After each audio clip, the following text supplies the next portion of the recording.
기도합니다. 아멘. 하나님은 진리이십니다. 우리 옆 사람에게 인사하겠습니다. 사랑하고 축복합니다. 사랑하고 축복합니다. 다시 한번 고백하겠습니다. 마음을 잡으십시다. 마음을 잡으십시다. 네. 여러분은 다윗 하면 혹시 생각나는 게 뭐가 있으신가요? 뭐 바세바 사건도 있고, 뭐 하나님이 선택받은 자, 뭐 여러 가지 일들이 있을 거예요. 목동으로서의 모습. 근데 아마 세상적으로 가장 많이 알려진 것은 아마 다윗과 골리앗의 사건일 겁니다. 저는 이 대표적인 골리앗과 다윗의 사건들을 좀 보면서요, 그런 생각을 합니다. 지금 이렇게 유명한 다윗, 정말 하나님이 선택받은 자이니까 이런 골리앗까지도 이길 수 있는 사람이 되었구나 라고 생각하고, 이런 사람이니까 하나님이 기름 부었구나 라는 생각을 예전에 했었어요. 근데 보니까요, 다윗이 기름 부은 사건 받는 것은 골리앗을 만나기 전이더라고요. 그러니 이미 다윗은 기름을 붓고 왕으로서 하나님의 선택받은 자가 되었고, 그 다음에 이제 골리앗 같은 사건이 나오는 거예요. 저는 지난주에 그 사울 왕의 그 몰락한 모습을 보면서 이런 생각을 해봤습니다. 하나님께서 아말렉 전투와 그 블레셋과의 전투 가운데서 하나님을 의지해야 되는 왕이 하나님을 의지하지 않고 살아가는 그 모습을 보면서 하나님께서 내가 너를 이제 끊겠다, 이제 새로운 왕을 세울 것이야 라고 얘기하면서 사무엘을 통해 선포해요.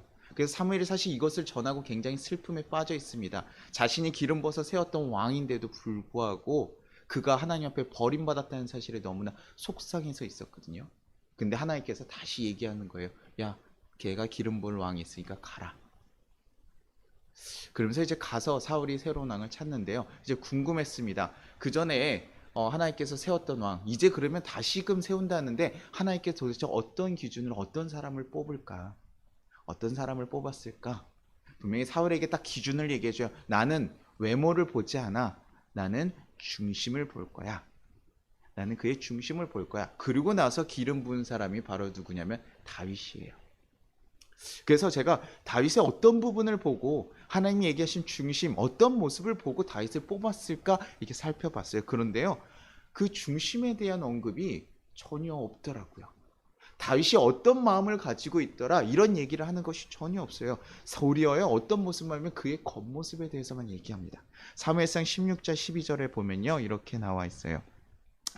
이에 사람을 보내어 그를 데려오매 그의 빛이 붉고 눈이 빼어나고 얼굴이 아름답더라.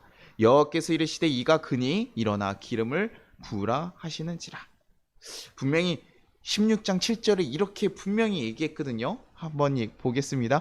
여호와께서 사무엘에게 이르시되 그의 용모와 키를 보지 마라. 내가 이미 그를 버렸노라. 내가 보는 것은 사람과 같지 아니하니 사람을 외모를 보거니와 나 여호와는 중심을 보느니라 하시더라. 분명히 하나님이 말씀하셨어요. 7절에서요. 나는 사람의 외모를 보지 않아. 근데요, 다윗에 대한 설명이 어떻게 되어 있냐면요, 그가 빛이 붉은 빛이 나고 눈이 빼어나게 하고 얼굴이 아름답더라고 얘기해요. 그러고 나서 그에게 기름 붓고 사무엘이 가더라 이렇게 하고 끝나거든요. 이 붉은 빛이라고 얘기하는 것은 사실 그 당시에 어린아이들을 상징하는 헬라어로 씁니다. 어린아이들을 표현할 때 붉은 빛이라고 하고, 눈이 빼어나다는 건 좀 선한 이미지를 가졌다고 하고, 용모가 아름답다는 건 정말 말 그런 대로 좀 아름다운 이미지 그렇게 가졌다고 해요. 뭐 선한 이미지 뭐 이런 거 뭐 저도 비슷하죠. 그렇게 아마 좀 딱 봤을 때요, 외모에 대한 얘기만 하고 있어요. 우리 성준이가 납득이 안 되겠다는 얼굴로 이렇게 가웃가웃 그랬는데요. 네, 분명히 그의 중심을 보신다고, 어떤 새로운 기준을 보신다고 하면 그런 것들이 나와야 되는데요. 야, 그가 좀 어리고 용모가 좀 선하고 빼어난 모습을 가졌다라고만 얘기하는 거죠. 분명히 하나님께서 선택한 사람이가 특별한 사람이 맞아요. 그가 가진 어떤 특별함이 있을 거죠. 근데 왕에게 기름 붓는 그 장면, 다윗에게 기름 붓는 그 장면에는 그것이 전혀 나타나 있지 않다라는 것이죠. 그럼 하나님 도대체 무엇을 보시는 걸까? 그래서 계속 읽어보다 보니까요, 그 뒤에 이제 나오는 사건들이요, 이제 얘기하는 거예요. 하나님은요, 어떤 사람을 뽑겠다라는 그 말보다요, 야, 내가 뽑은 사람이 어떤 사람인지 보여줄게 라는 그런 마음이셨는지 모르겠어요. 뒤에 어떤 사건이 이어지냐면 바로 사울이 악령 취하고 나서 바로 나온 사건이 골리앗과 다윗의 모습인 거예요. 하나님이 기름 부었던 두 왕이요, 거기에 동시에 나타나요. 사울이 악령에 취했다 그랬죠. 사울이 어떤 악령에 취해서요, 굉장히 번뇌하면서 있습니다. 그래서 다윗이 가서 거기 하프를 쳐주면서 그 악령을 떠나가게 하는데요. 일단 한 나라의 왕이요, 이렇게 악령에 취했으니까 어떻게 해요? 나라가요 안정이 되지 않죠. 그러니 블레셋의 그 아말렉과의 전투도 이기고 막 계속 블레셋과의 전투도 이겼던 그 이스라엘이요, 이제 조금 약해진 겁니다.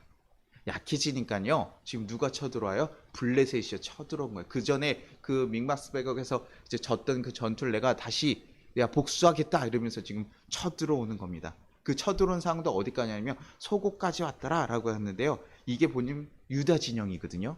그러니까 지금 그 전에 이 블레셋이 쳐들어와서 지금 자기네들 계속 밀고 들어온 상황이 된 거예요. 왕이 지금 흔들리는 모습이 있으니까 그런 상황 가운데 블레셋이 쳐들어온 거죠. 그 상황을 지금 맞닥뜨리게 된 겁니다. 그러면서 지금 이 골리앗과 그 블레셋 장구 가운데서 이 블레셋과의 전투 가운데서요, 이 두 사람의 모습을 좀 대조적으로 보여주고 있는데요. 먼저 사울을 좀 살펴보면요, 지금 계속 그 블레셋이 쳐들어오는 상황 가운데서요, 지금 딱 대치한 모습을 성경에 보여줘요. 근데요, 이스라엘 장군과 블레셋 군대 사이에요, 누가 한 명이 서 있다고 해요. 어떤 정말 한 2m 90, 한 3m 정도 되는 커다란 장수가요, 정말 커다란 갑옷, 그 갑옷만 해도 한 57kg, 58kg 된다고 해요. 그런 갑옷을 입고요, 한 7, 8kg짜리 단창을 들고요, 딱 서서 있는 거예요. 그러면서 이스라엘에게 호통하는 겁니다. 야, 너네 가운데서 이 이스라엘 그 병사 중에 자신만만한 사람 나와라. 내가 너네를 다 진이겨버리겠다. 이러면서 지금 그들에게 호통하고 있는 거죠.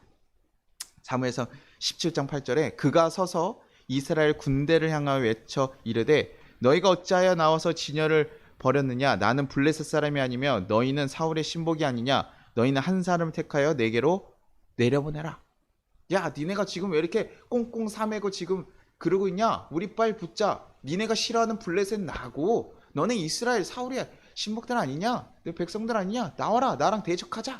그 헬라 문화 가운데 어떤 일이 있냐면요, 그 모든 사람들이 다 전쟁하는 것이 아니라요, 그 장수들이 좀 나와서 일기토라고 얘기하죠. 장수들이 나와서 1대1로 그 싸움을 벌여서 승부를 결정짓는 방식이 있어요. 그게 헬라 고대 문화 중에 하나 있는데, 지금 이 골리앗이란 장수가요, 지금 그렇게 행동하고 있는 거예요. 커다란 장수가 나와서 딱 얘기하는 거죠. 야, 니네 중에 한 명 나와라. 내가 너네랑 싸우겠다. 근데 아마 저는 지금 요 약전에 그 소도까지 오면서의 그 전투 가운데서 아마 몇 번 격전이 있었을 거라고 예상이 돼요. 그리고 이 블레셋의 이 골리앗 장수가 딱 얘기했을 때도요, 야, 내가 저 골리앗의 목을 치겠다라고 나갔던 아마 용맹스러운 장수가 있었을지도 모르겠어요. 그런데 나갔는데 어때요? 야, 크고 있으니까 둔하니까 내가 빠르게 움직여서 처리하면 되겠지라고 생각했을 수 있는데, 가자마자 단칼에 딱 죽어버리니까.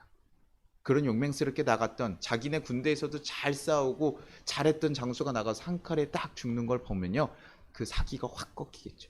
사실 이스라엘에겐 굉장히 좋은 기회거든요. 지금 계속 밀리고 있는 상황 가운데 1대1로 싸워가지고 이길 수만 있다면 전세를 좀 역전할 수 있고 자신들의 군대의 사기를 딱 올라올 수가 있는데요, 지금 이 골리앗의 이 말에요, 아무도 나가지 못하는 거예요. 11절에 뭐라고 나오냐면 사울과 온 이스라엘이 블레셋 사람의 이 말을 듣고 놀라 크게 두려워하니라. 그 블레셋 장군이 얘기하면서 나와라, 내가 너네를 치겠다라고 했을 때 그 말을 듣고요, 벌벌 떠요. 누구조차도요? 사울조차도요. 사울조차도 예전에 봤을 때 어떤 사람입니까? 한 사람 머리가 하나 정도 더 있는 좀 건장한 사람이에요. 그런데 지금 그런 사울조차도요, 골리앗 앞에서는요, 두려워지기 시작하는 거예요. 야, 어떡하지? 여기서 저 장수를 막지 못하면 우리 군이 계속 사기가 떨어지고 그렇게 전세가 역전되면 이거 계속 밀릴 텐데 어떡하지? 야, 그렇다고 해서 내가 나가보자? 내가 나가도 이길 수 있는 상황이 안 되거든요. 그러니까요, 그 두려운 존재를 뭐합니까? 사울이요? 두려워하고 있는 거예요. 같이 근심하면 걱정하면 어떻게 해결해야 되냐? 야, 저 장수를 어떻게 해결할 사람이 없느냐? 그래서 사울이 뭘까지 하면 야, 저 장수를 이긴 사람에게 내 딸도 주고 내가 그에게 부를 보장해 주겠다. 저 장수를 칠 사람 아무도 없느냐? 근데 아무도 없는 거예요. 아무도 나가지 않는 거예요. 그러니 사울이요. 어떡하지? 어떡하지? 그러면서 지금 그들이 어떤 모습입니까? 마치 자가격리처럼요. 꽁꽁 싸매고 지금 진영을 다 지키고 있는 거예요. 그 도발, 이스라엘을 욕하고 자신을 욕하고 하나님을 욕하는 그 골리앗 장군 앞에서요. 지금 탁 걸어 잠그고 뒤에서 버티고 있는 거예요.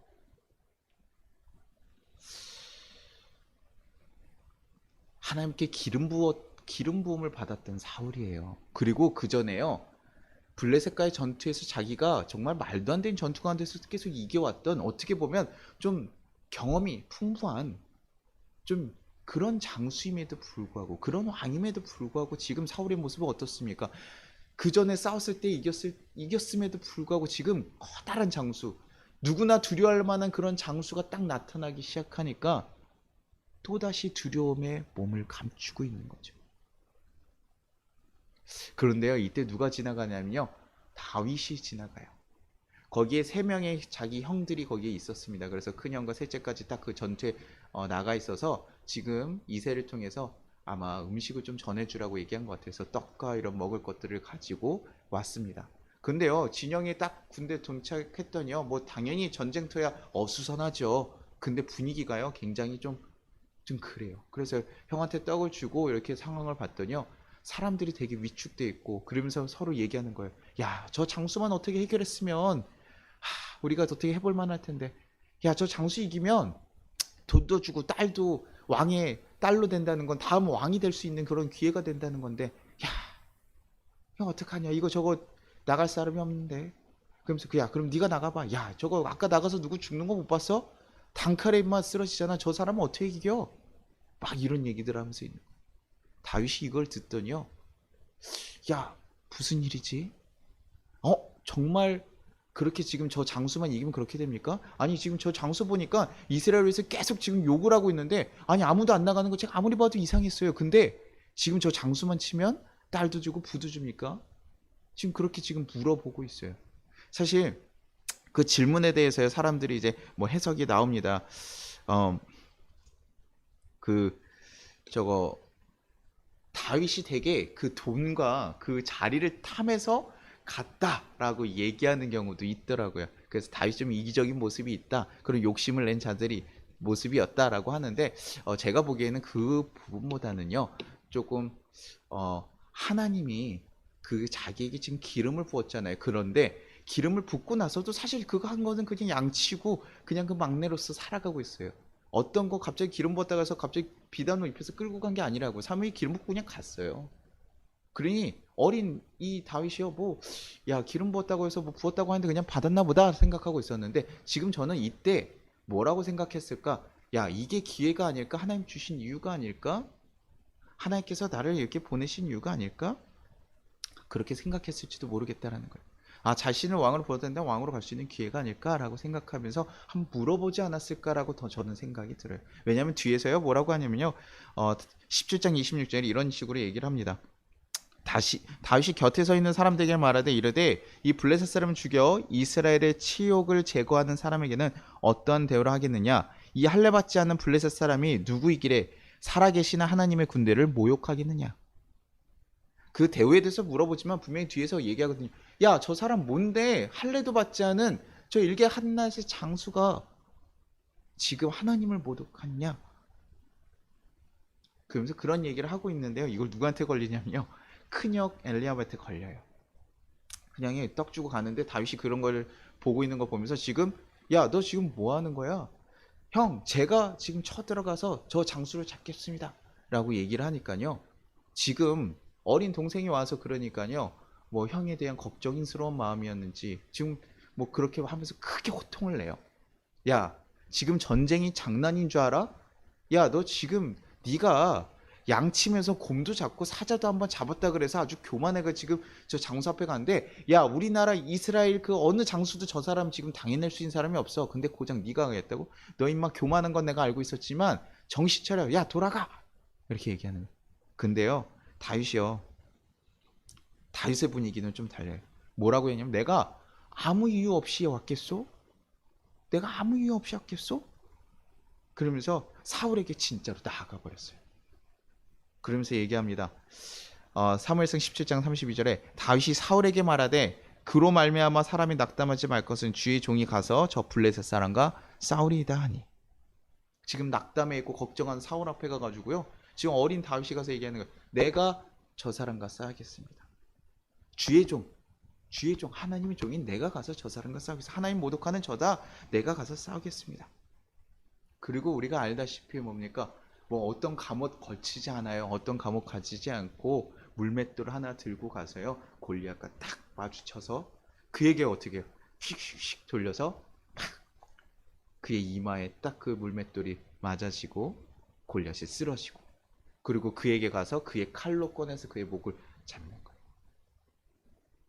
우리가 잘 알고 있는 그 사건이 일어나는 겁니다. 야, 이걸 보면서요. 사울과 다윗이 너무나 다른 모습들이 나는 거야. 야, 뭐 성경이니까 좀 과대 해석된 거 아닐까? 물맷돌 갖다가 어떻게 야 그 커다란 장수를 잡아? 근데요, 이 물맷돌이라는 거 보면요, 그 로마와 카르타고의 전쟁 가운데서 한니발 장군이라는 사람이 썼던 부대가 이런 물맷돌 부대가 있었다고 해요. 그래서 어렸을 때부터 이 물맷돌 던지는 훈련을 시키고 그 훈련을 시킨 사람들은 한 200m 있는 사람 표적들을 무조건 맞췄다고 합니다. 그래서 이 로마하고 전투할 때 이 물맷돌 부대 때문에 굉장히 로마가 곤욕을 치렀다고 해요. 그러니까 어려서부터 이 물맷돌을 돌린 사람들이 이렇게 원심력을 이용해 가지고 딱 던졌을 때 초속 뭐 30, 40 이렇게 속도가 나는데 그게 팍 가서 붙였을 때요 굉장히 큰 타격을 간다고 하더라고요. 그러니 지금요 어려서부터 물맷돌을 계속 사용하고 했던 그 다윗이 충분히 가능한 일이었던 거예요. 그런데 저는 이 물맷돌을 사용한 게 이상한 게 아니라 이 다윗을 보면서 어떤 생각이 들었냐면 야 다윗 참 이상해. 야 골리앗 앞에서 어떻게 떨지 않을 수 있지? 이스라엘 모든 사람들 그러니까 누구나 봐도 겁나고 두려운 존재예요. 그 작은 사람이 또 앞에 가면 얼마나 크겠어요. 사울왕도 이렇게 큰데 거기다 훨씬 큰 그 사람 장군 앞에서 딱 섰을 때요. 이 겁이 안 날 수가 없죠. 그들이 풍기는 그 풍채와 그 용모, 그 위압감이라는 게 말도 못할 거거든요. 근데 어떻게 이 어린 소년, 그 다윗이 이렇게 할 수 있었을까? 뭐 혹자는 얘기도 하죠. 그가 사자와 곰을 물리쳤던 경험들이 있어서 그렇다. 분명히 그래요. 그런데 그럼에도 불구하고요. 어떻게 이렇게 두려워하지 않게 나갈 수 있을까? 그러면서 어떤 사람들 또 이렇게 생각해요. 기름 부었으니까 그는 그런 것에서 겁먹지 않았어. 저는 그렇게 생각하진 않아요. 누구나요. 아픈 병을 겪으면 누구나 아프고요. 누구나 힘든 상황이 처하면 누구나 힘듭니다. 겁날 수밖에 없다고 생각을 해요. 그런데 다윗이요. 겁이 나지만 그 상황 가운데서요. 싸울 수밖에 없었던 이유가 있었던 거죠. 겁나지만 저는 나갔다고 생각해요. 왜냐면 그 누구도 나갈 수 있는 상황이 아닌데요. 누굴 봅니까? 하나님 이름을 모욕했잖아요. 저희가 그 젊은 친구들이 보통 그런 경우들이 있어요. 꼭 싸워야 될 때가 있는 거죠. 싸움은 원래 좋은 것이 아니지만 우리 가족을 지키기 위해서거나 아니면 우리 가족 욕을 했을 거나 막 이랬을 때 젊은이들이 막 불같이 싸울 때가 있습니다. 왜냐면 야 부모는 건들지 마 가족은 건들지 마 이렇게 얘기하는 것이 그것을 위해서는 내가 싸움이 좋지 않지만 그럼에도 불구하고 내가 해야 될 때가 있는 거죠. 내 가족을 지키기 위해서 강도가 오면 당연히 싸워야 되는 거죠. 그런 것처럼 지금 그 다윗은요 하나님을 모독하는 저 사람들을 지금 가만히 둘 수가 없었던 거예요. 그러니 두렵고 힘든데도요 나갑니다. 그러면서요 다윗이 본 거는요 바로 하나님을 보는 거예요. 야 하나님이 지금 내가 이 순간을 위해서 지금까지 사자와 곰과 같은 그런 맹수들과 싸우게 하셨구나. 그전에는 사자하고 곰을 만났을 때 하나님 어떻게 사자를 만나게 하십니까? 곰을 만나게 하십니까? 굉장히 좀 불평하고 속상하기도 했는데 지금 생각해 보니까 내가 그때 그때 잡았던 그 물맷돌로 잡았던 경험이 내가 저 사람도 잡을 수 있을 것 같은 확신을 주었다는 거죠. 하나님이 날 지키시고 인도하셨고 내가 사자와 공 앞에서 쓰러지지 않는 것처럼 저 장수 앞에서 하나님께서 나를 지키실 거라는 믿음을 가지고 있고 그 두려운 상대 앞에 나갈 수 있는 용기를 가지고 있었고 그리고 뭐예요? 계속 하나님께서 훈련시켰던 물맷돌이 있었던 거예요. 그러니 사울은요 그 골리앗이라는 정말 말도 안 되는 두려운 상황 가운데서 같이 떨고 두려워했고 그 상황에만 집중해서 딱 멈춰 있었지만 다윗은요 그때 뭐예요? 자기를 지켜주신 하나님을 바라보았고 자신에게 지금까지 주셨던 그 상황들 능력들을 바라보고 그 능력을 의지해서 간 거죠. 왜냐하면 사울이 갑옷을 딱 준다 했을 때 세상에서 좋은 방식 그 칼 이런 것들 줬을 때 아니요 저 이거 필요 없습니다. 지금까지 하나님이 나에게 훈련시킨 방법이 있어요. 그거 붙잡고 가는 거죠. 그래서 하나님이 기름 부은 자들은 어떻다? 야 이런 두려운 상황 가운데 어려운 상황 가운데서도 어떻게 하느냐? 내가 선택한 사람들이 행동하는 거 봐라.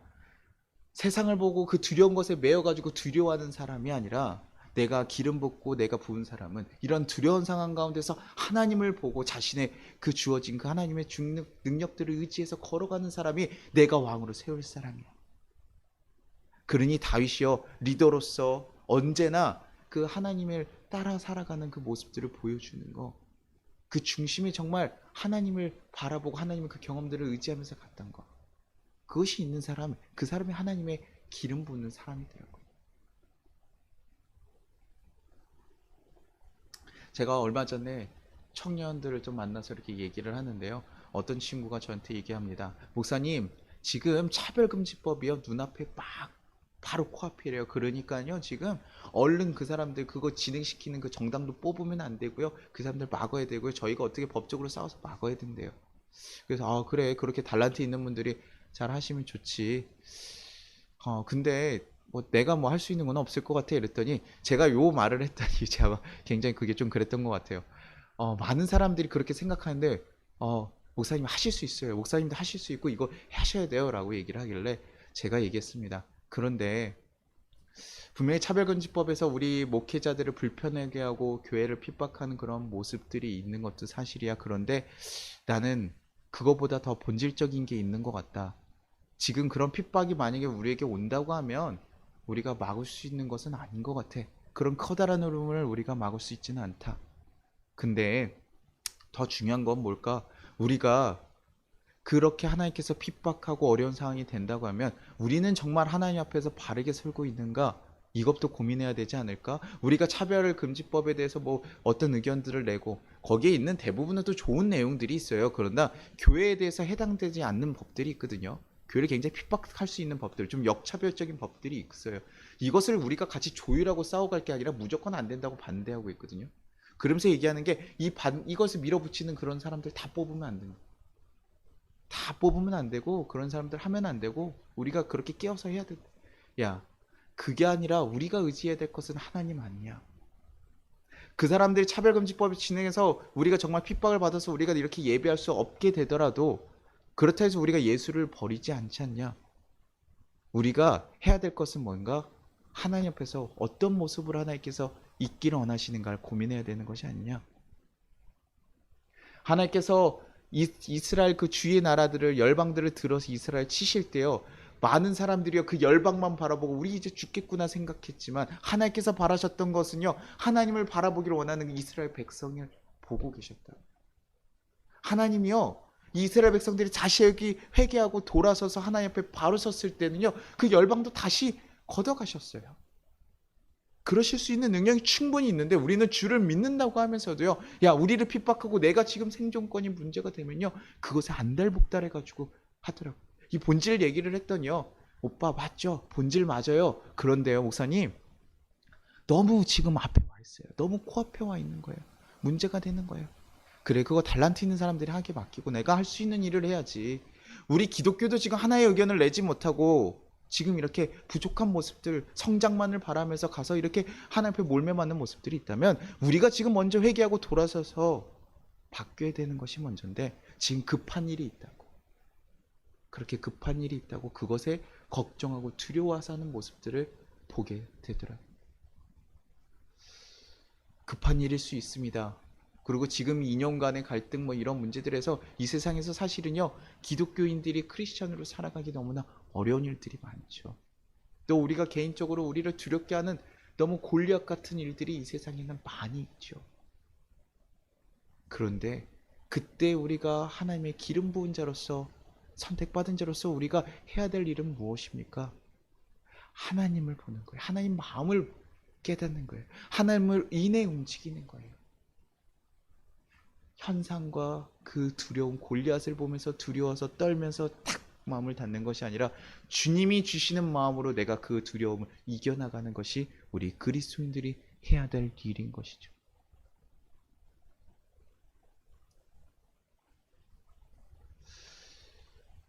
그러면서 하나 더 드는 생각은 뭐냐면요, 그런 얘기들을 하면서 또 드는 거, 근데 누구나요 골리앗을 이기고 싶은 마음은 있더라고요. 누구나 골리앗을 이기고 싶은 욕망들이 있어요. 야, 나도 저 다윗과 같이 딱 골리앗을 이겨가지고 이 세상을 쓰러뜨릴 만한 이 두려운 것에 내가 쓰러지는 게 아니라 이기고 싶지. 목사님, 저도 그러고 싶어요. 안 그런 사람이 어디 있어요? 그래서 아이들 이름 보면요, 다윗이라는 이름 되게 많잖아요. 데이비드 막 그렇게 얘기하면서 계속 얘기하잖아요. 왜요? 다윗이 정말 그런 위대한 역사를 벌치니까요. 그런 사람과 같이 되고 싶은 마음들이 있는 거예요. 그런데요, 제가 다윗과 저희들의 차이점이 하나 있는 게 있더라고요. 뭐냐면요, 아까 얘기했던 물맷돌이에요. 다윗은 물맷돌을 가지고 있었어요. 골리앗 장수를 쓰러뜨릴 수 있는 그 물맷돌을요, 어렸을 때부터 꾸준히 훈련하고 연습하면서요, 하나님을 경험했던 그 경험들이 있었어요. 물맷돌을 가지고 계속 승리했던 경험들이 있어요. 사자를 쓰리고 곰을 쓰렸던 그런 어떤 작은 어려움 가운데서 그것들을 물맷돌을 이겨나갔던 경험이 있거든요. 근데요, 우리 그리스도인들 중에 많은 사람들이요, 이 물맷돌이 없어요. 그냥 우리 청년들 막 모여서 기도하자고 하면요, 막 그런 얘기합니다. 우리 성준 형제는 저거 뭐 이렇게 나라 이 열방을 위한 뭐 소망들이 좀 있나요? 이 세계 평화 뭐 어떤 그런 것들이 혹시 있을까요? 아주 조금. 성준이 그런 타입이 아니에요. 지금 편입이 앞에 있기 때문에 시험부터 준비해야 돼. 그런 마음들을 나중에 이제 꺼내야겠죠. 근데 가끔 선교단체들 막 보이면요, 막 얘기합니다. 아프리카를 내가 하고요, 이 나라를 막 정말 청년 때 모인 청년들 보면 세상에 이렇게 믿음 좋은 사람들이 많이 없어요. 이렇게 다 주를 위해서 내가 목숨 걸고 하겠대요. 다 모였어요. 근데요, 근데요, 그들이 물맷돌이요. 이기고 싶은 소망은 있는데요, 정말 이길 수 있는 능력과 힘이 없는 거예요. 교회들 막 성장에 대해서 얘기하고 막 이런 것에 대해서만 얘기하지, 정말 하나님과 함께하는 경우, 하나님의 마음으로서 그것들을 이겨나간 그것들이 없는 거예요. 지금 교회들이 그러니까 계속 몰매를 맞는 거 아닙니까? 세상을 이기고 두려워하는 것 가운데 이겨나가야 돼요. 어떤 목사님이 얘기하더라고요. 교회에 지금 코로나 때문에 이게 잠깐 있을 줄 알았는데 너무 길어지면서 우리도 다 내려놓고 있었더니 우리 성도들의 영성이 다 죽더라. 그래서 내가 정말 사죄하고 성도들 다 모이세요, 모이세요 하면서 모이라고 해서 그 예배를 강행하더라. 내가 그래서 이제 그냥 목숨 걸고 내가 모이려고 한다라고 하시는 목사님도 있더라고요. 그 말씀 보면서 참 도전도 됐어요. 야, 그래, 그렇지. 근데요, 저는요, 또 저희는요, 저는 진짜 목숨 걸고 안 모이고 있는 거거든요. 우리가 정말 이웃에게 피해 주지 않고 하나님의 가치를 지켜가기 위해서 우리가 정말 죽을 수도 있는데, 성도님들 온라인 예배 드린 거 어렵고 어르신들 불편할 수도 있는데, 아이들도 봐야 되고 그 상황, 저도 예배가 잘 안 되는데 그 상황 계속 놔드리는 거, 그 상황을 계속 유지하는 게 얼마나 걱정스럽고 불편한데도요, 저도요 정말 하나님 믿고 의지하며 목숨 걸고 지금 안 하고 있는 거거든요. 하는 게 더 편해요. 하는 게 더 좋죠. 당연하죠.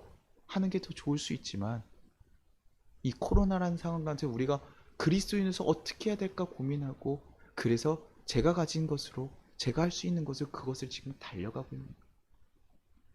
제가 뭐 주식이고 돈이고 이런 거 잘 안 하려고 한다고 하잖아요. 제가 만날 때마다 얼마나 많은 얘기를 듣는데요.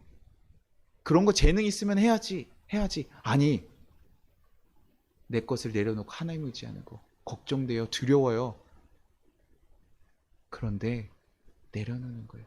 그러면서요, 하나님이 주신 것 가지고, 하나님이 주신 그 방식 가지고, 나에게 있었던 물맷돌, 내 힘을 키워가지고 칼을 들고 싸우는 것이 아니라, 사자와 싸울 때 당연히 칼 방패를 가지고 싸워야 된다고 생각했지만, 하나님이 주신 이 물맷돌, 아무것도 아닌 물맷돌을 계속 하나님께서 연단시켜서, 우리에게 주신 그 아무것도 아닌 것을 계속 연단시켜서 하나님의 일에 사용하시더라고요. 근데 우리가 그 작은 두려움들을 이겨나가는 것이 있어요. 그러면서 물맷돌 없이 골리앗을 이기겠다는 자들에게 하나님께서 얘기하시는 거예요. 야, 너네 사자와 곰은 이길 수 있어? 사자와 곰은 이길 수 있니? 사자와 곰을 이길 수 있는 뭐라도 있어? 너가 가진 물맷돌 있니?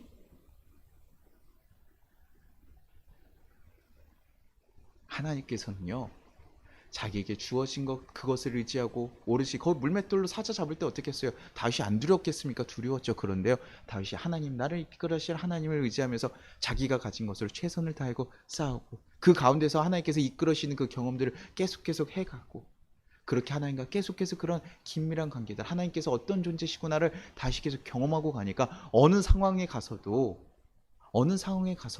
내가 흔들리지 않으로 그렇게 갈 수 있는, 그 하나님에 대한 신뢰가 있으니까 그 골리앗 앞에도 두려웠지만 왜 안 두렵겠습니까? 그럼에도 불구하고 나아갈 수 있었더라고요. 하나님의 존재에 대한 경험이 그에게 계속 있었던 거예요. 하나님께서는요, 그런 사람을 들었으신, 너에게 있는 그 작은 것 의지하고 나를, 더 큰 하나님을 의지해서 그거 가지고 최선을 다해서 살아가는 자들, 그 자들이 내가 기름 붓고 선택한 자들이야. 많은 그리스도인들이 나 하나님께 선택받은 자야. 또 그 고신이나 이렇게 보수 진영 쪽에 있는 그 목사님들 좀 만나면요, 예정론 얘기하면서 내가 하나님께 선택받은 자야.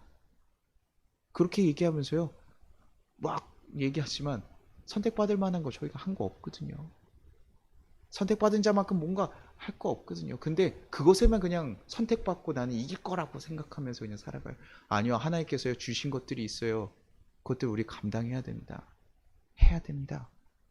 그러면서 하나님은 계속 같이 사자, 곰 이겨나가서 그것들을 이겨나갔을 때 나중에 골리앗도 이길 수 있는 것이에요. 그 사람이 하나님이 함께 하시는 사람인 거죠. 골리앗을 이겼기 때문이 아니라 하나님과 함께 했기 때문에 골리앗을 이길 수 있게 되는 거거든요. 고린도서 10장 13절에 이렇게 얘기합니다. 사람이 감당할 시험 밖에는 너희가 당한 것이 없나니 오직 하나님은 미쁘사 너희가 감당하지 못할 시험 당함을 허락하지 아니하시고 시험 당할 즈음에 또한 피할 길을 내사 너희로 등이 감당하게 하시니라. 하나님께서요, 우리가 감당할 시험 말고는 주지 않아요. 다윗은 이것을 알았던 것 같아요. 자신 생명이 죽을 수도 있지만요, 하나님에 대한 신뢰로 그 길을 걸어갔거든요. 자신을 훈련시킨 그 모든 것으로 자기가 할 수 있는 것. 그런데 그 상황 가운데서 하나님이 어떤 존재인지 정확하게 알았던 거예요. 그래서 사무엘상 17장 47절, 그 골리앗에게 나가기 전에 얘기합니다. 또 여호와의 구원하심이 칼과 창에 있지 아니함을 이 무리에게 알게 하리라. 전쟁은 여호와께 속한 것인지 그가 너희를 우리 손에 넘기시리라. 야, 전쟁은 칼과 창에 속한 것이 아니라 하나님에게 있는 것을 내가 알게 하겠다. 그가 너희를 우리 손에 넘기시리라.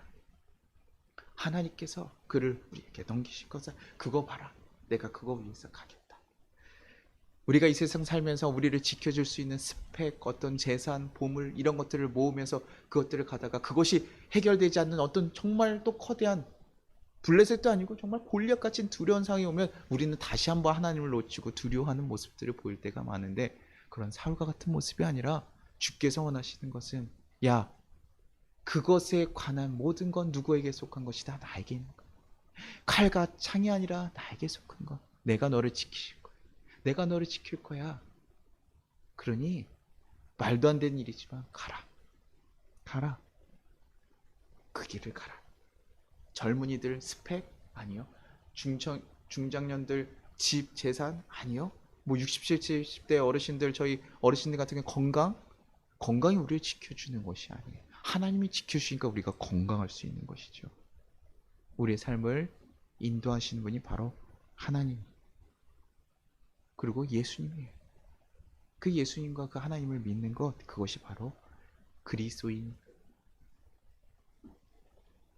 여러분들, 골리앗같이 두려운 상황들이 우리 인생에 찾아올 때 우리 어떻게 하시겠어요? 사울과 같이 떠는 모습으로 두려워할 것을 두려워하며 살아가시겠습니까? 아니면 두려운 상황 가운데서도 내가 할 수 있는 것이 무엇일까? 내가 가진 것이 무엇일까? 그리고 하나님을 한번 쳐다보고 주님 어찌합니까? 이렇게 질문하며 나아가시겠습니까? 기억하십시오. 하나님은요 가만히 계신 분 아닙니다. 우리를 지켜주시고 이끌어 가시고 인도하시는 분입니다. 이 세상의 모든 것을 창조하시고 만드시고 주관하시는 분이십니다. 그것을 기억하실 수 있는 우리 귀한 성도님들 되시기를 간절히 소망합니다. 우리 같이 거두는 기도 드리겠습니다. 주님, 우리를 인도하시고 붙잡으시니 감사합니다. 우리가 살면서 골리앗과 같이 겁나고 두려운 상황들을 겪을 때가 있음을 고백합니다.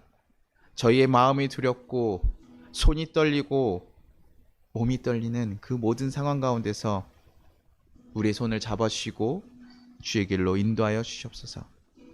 그 이끄시는 손길로 우리가 담대히 나아갈 수 있는 담대한 마음을 부어 주시옵소서. 그래서 우리가 전심으로 주 앞에 나아갈 수 있도록 우리를 이끌어 주시옵소서. 그래서 우리가 하나님의 살아계심을 고백할 수 있는 귀한 일들이 우리 삶에 가득가득 넘치게 하여 달라고 우리 같이 주여 한번 부르고 기도하도록 하겠습니다. 주여! 하나님 아버지, 하나님 우리가 너무나 연약하고 부족하여서 하나님 우리가 정말 하나님을 믿고 따라간다고 하면서도 하나님 그런 마음은 있다고 하면서도 하나님을 정말 경험하지 못했고 하나님을 만나지 못해서 하나님 정말 그것 가운데 두려워하며 떨고 살아갈 때가 더욱더 많았음을 고백합니다. 주님, 정말 많은 것을 가지고 누리는 왕일지라도 그가 감당하기 어려운 상황이 왔을 때 두렵고 떨었던 것처럼 하나님 그가 가진 것을 의지하는 것이 아니라 내 삶을 인도하시는 그 하나님을 붙잡고 의지하며 나아갈 수 있는 하나님의 진정한 우리 그리스도인들 될 수 있도록 하나님 우리 성도들을 붙잡으시고 그들의 삶을 이끌어 주시옵소서. 하나님과 함께 걸어갈 수 있는 하나님 백성들 되기를 간절히 소망합니다. 하나님과 걸어갈 수 있는 귀한 백성들이 될 수 있게 소망합니다. 주여, 우리가 정말 어떤 상황 가운데서도 어떤 두려운 상황 가운데서도 주님을 바라보고 다시 한번 힘을 얻고 용기를 얻고 나아갈 수 있는 우리 자들이 되게 도와주옵소서. 하나님, 우리가 힘이 없어지고 하나님 재산이 없어지고 하나님 우리가 가지고 의지할 수 있는 모든 것들이 사라질 때 우리의 마음이 무너짐을 고백합니다. 그러나 주님, 그 가운데서 오직 주님을 다시 한번 바라보고 걸어갈 수 있는 하나님의 백성들 되게 하시옵소서. 하나님의 자녀들 되게 하여 주옵소서. 주님을 붙잡고 나갈 수 있는 자녀들 되게 도와주옵소서. 한 명 한 명 주님께서 지켜주시고 그들의 마음들 만져주시고 그들의 손길을 인도하셔서 주의 길을 걸어갈 수 있는 그런 자들 되게 도와주옵소서. 주님, 함께 하시기를 소망합니다. 우리 교회가 그런 교회가 될 수 있기를 소망합니다. 주님과 함께 걸어갈 수 있는 하나님의 교회가 되기를 소망합니다. 주님과 함께 걸어갈 수 있는 하나님의 백성이 되기를 소망합니다. 주여, 우리와 함께 하여 주옵소서. 주의 길을 온전히 걸어갈 수 있는 하나님의 거룩한 백성들 될 수 있도록 주여 우리를 붙잡아 주시고 이끌어 주옵소서. 주님, 함께 하시고 함께 하시옵소서.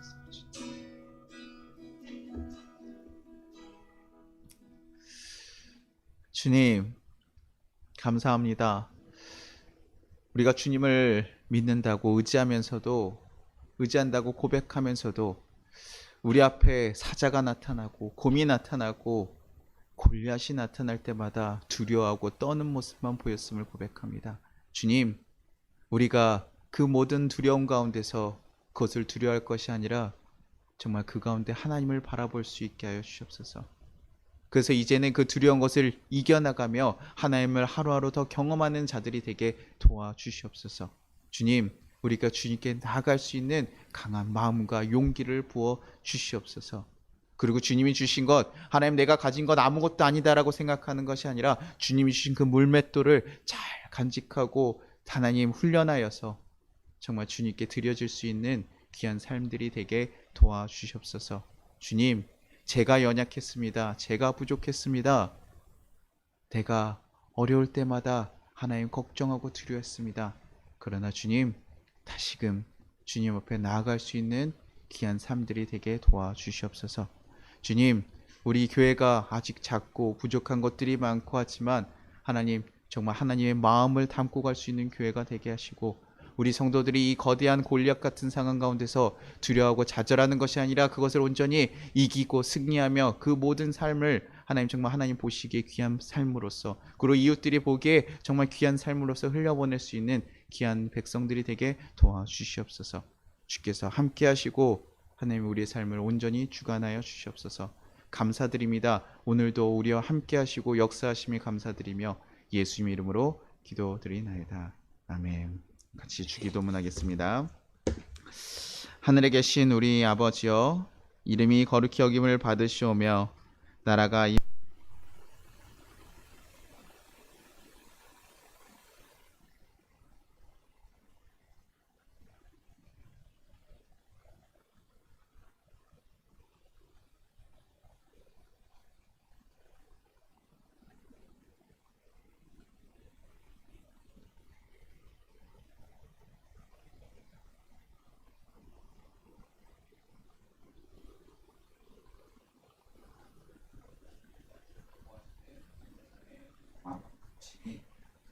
코로나로 어려움을 겪는 이 나라 위에 우리 송파교회 이제부터 영원까지 함께 계시기를 축복합니다.